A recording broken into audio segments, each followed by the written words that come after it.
Hey, so we were having this conversation some days ago, a day ago, whatever. And I think partially why I had started this because I know this information, but I don't really talk about this because I can only talk about it around certain people, right? Mm. And when I brought it up to this person, they were saying, "Man, what would have happened if the government would have never bothered the civil rights movement or Marcus Garvey and things like that? What if J.Edgar Hoover would have just went after the FBI? I mean, after the Italian mob structure or the Klan, right?" And I presented to them. I was like, "Did you know, or have you ever heard of this history years ago that they were talking about, where J.Egar Hoover was in a brothel, and when he came out, he came out with a bunch of men." He's like, "Oh, that's some bullshit, man. People are always making up stuff." Well, I said, "Well, there's a book about it. There's some articles that you could read, and there's some other information." "Oh man, people are always making." I was like, "Guys, this is not made up." I was like, "You can go to the mob and ask them, and they will let you know." They even have a couple of them have come out and said it already. It was like, "Yo, everyone knows that he would go to brothels and come out with men." So basically, there are pictures of him in women's clothing. Yes, he's a cross dress. That I knew about the cross dressing. I didn't know. Well, I mean, that kind of makes sense. It's like 1 + 1 = 2. Right. But like, I'm connecting dots, but not those two. But no, it makes a ton of sense, especially the ferocity that he went at the black movements and stuff, because it was really to just take attention off of the shit that he really was on. Yeah, there are articles about it. There are interviews with mobsters and everything. But the whole time he was a pawn in the whole scheme of things, because these weren't all his ideas that he was executing. You know what I'm saying? You don't get that position and just have ultimate supreme power to make. No, he was still. So he's making calls based on somebody else. Yeah, exactly. And the thing about it is, the one thing that a lot of people need to really be able to pinpoint is the fact that this was a biracial man that was doing all of this. You know what I'm saying? They granted that much power and access so that a black man by blood, based on their rule, a black man was able to take down some black shit. Yep, because it was a black man that apparently didn't like himself. His grandfather, was it his dad or his grandfather and great grandfather were black? It was, yep. That's really interesting. You hadn't heard of this, Creed? I honestly, until a couple days ago, because I feel like you guys brought that up initially, I hadn't heard of that. I never heard of that. Yeah, I had discussed it. Actually mixed. That's so weird. Yeah, I was having a conversation with someone, and it was like, "Oh man, you always going too far. You going too far." I'm like, "I'm not going nowhere, but to the information, the truth or the information that I've been privy to come across." And I was like, "If you want to, there are articles." What's the young man's name, or the one of the OGs of the mob, Michael Franchise? He came out and he spoke on it. He was like, "Yeah, everybody knew that J.Egar Hoover liked men." He said the whole mob knew it. He said, "Matter of fact, that's the reason why he left us alone, because we had his dirty secrets." He said, "We chased him away, and he went after the black movement, and he broke the shit down." It's what level of hate is that, man? I tend not to even try to measure it, because there's so many different examples that, like, self-hate that can go either. That could be an extreme for some people, but I know it's far more extreme cases than what he did. What he did was just shit. We see that shit happening in modern day now. So he ain't do nothing that, if anything, he just was an example of somebody in probably the highest executable role to actually do it in public.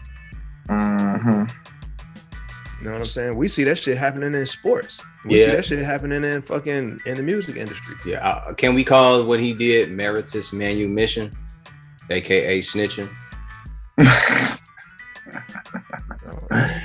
Right, it's because in the 1600s there was a form of it where the slaves would go tell the slave masters what the other slaves were doing and all the rallies and everything that they were getting together. And I don't even think what he was doing was that, because I think he was more or less like, to be a snitch, you had to be on the inside working your way in and out. You know what I'm saying? Sending information back and forth. Very true. He wasn't disguised with one of us. He wasn't chilling, kicking it with us like that. He just hated us. Known, like, I want you niggas out of here. Yeah. You know what I mean? And I don't think people for those ultimate house nigga. He was house nigga supreme. For those who understand, we're talking about a dude who was lighter than me and Carl, lighter than my older sister. That nigga was so damn light, you could see his fucking vascular system at work. And we're not saying that as in a European. We're saying that he was an African American or a biracial kid. That nigga was light as fuck. That nigga, that's why he passed for white. Yeah. Right. But when now the hair and all that. Because when that was said, I kind of thought about it. I was like, his features, he looked like he have some black features in there though. Like, I was watching the last episode of Atlanta that was on, and it was kind of dealing with a character that basically could pass, but dude, I posted that nose, man. That was the only. I posted on Facebook. I said this show is probably loosely based on J.Edgar Hoover in high school. Might be. No. I don't know what his experience was that took him over the edge to make him say, you know what, I gotta get these niggas out of here. But this is the type of shit that could happen in high school. I think in that time it was just so much easier to be white. I mean, It was like, it is now, but not like then.